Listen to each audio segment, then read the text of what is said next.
Hi hello. Wayanad Pooppoli കാണാനായിട്ട് പോയ സമയത്ത് അവിടെ അടുത്ത് തന്നെയുള്ള വയനാട് ഹെറിറ്റേജ് മ്യൂസിയം കൂടി ഞങ്ങൾ കാണാനായിട്ട് പോയി. അതൊരു ആർക്കിയോളജിക്കൽ മ്യൂസിയമാണ്.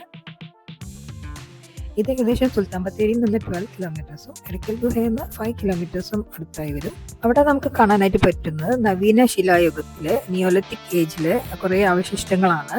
ഇവർ സ്മൃതി എന്ന് പറഞ്ഞിട്ട് Asian tools, farming implements, hunting traps, fishing gears.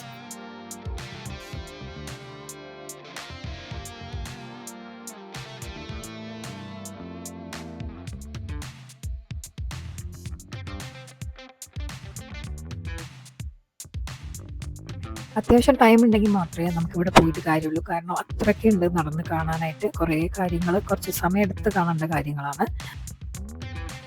പിന്നെ കുറേ ഹീറോ സ്റ്റോൺസ്, വീരക്കല്ല് എന്ന് പറയുന്ന അവിടെ ആളുകളുടെ കൊത്തുപണി ചെയ്തിട്ടുള്ള ആളുകളുടെ രൂപങ്ങളും, പിന്നെ ദേവസ്മൃതി എന്ന് പറഞ്ഞ റിലീജിയസും സ്റ്റോൺ ഐഡിയൽസ്, ടെറക്കോട്ട ഫിഗേഴ്സ്, അങ്ങനെയുള്ള കുറേ കാര്യങ്ങൾ.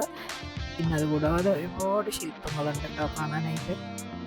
മുഴുവനും ഞാനിവിടെ കൊടുക്കുന്നില്ല, നിങ്ങൾക്ക് നേരിട്ട് തന്നെ പോയി കാണാം.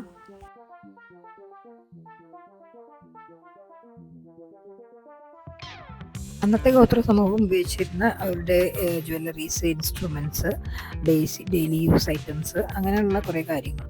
ഈ കാര്യങ്ങളൊക്കെ അവർ നല്ല ക്ലീൻ ആയിട്ടാണ്, വെൽ പ്രിസർവ്ഡ് ആണ്, നല്ല നീറ്റായിട്ട് ഇപ്പോഴും ഒരു വലിയ കേടുപാടുകളൊന്നും പറ്റാതെ നല്ല നീറ്റായിട്ട് അവർ പ്രിസർവ് ചെയ്തിട്ടുണ്ട്.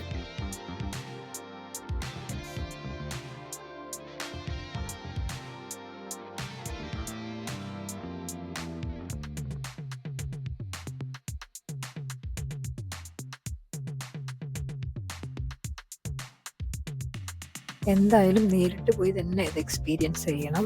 നമുക്ക് നേരിട്ട് കാണുന്ന ഒരു ഫീല് വേറെ തന്നെയാണ്. ഇവിടെ കാണാനായിട്ട് ചെറിയൊരു എൻട്രി ഫീ ആവശ്യമുണ്ട്. അതുകൂടാതെ അതിൻ്റെ തൊട്ട് കോമ്പൗണ്ടിനുള്ളിൽ തന്നെ മൾട്ടിമീഡിയ തിയേറ്റർ ഉണ്ട്. അവിടെ നമുക്ക് നമ്മുടെ വയനാടിൻ്റെ ഫുൾ ഡോക്യുമെൻ്ററി കാണാനായിട്ട് പറ്റും, ഹിസ്റ്ററി ഓഫ് വയനാട്. നിങ്ങൾക്ക് എൻ്റെ വ്ളോഗ് ഇഷ്ടപ്പെട്ടെന്ന് വിചാരിക്കുന്നു. എന്തായാലും വയനാട് വിസിറ്റ് ചെയ്യുന്ന സമയത്ത് നിങ്ങൾ മ്യൂസിയം വിസിറ്റ് ചെയ്യാൻ മറക്കരുത്. Okay, by.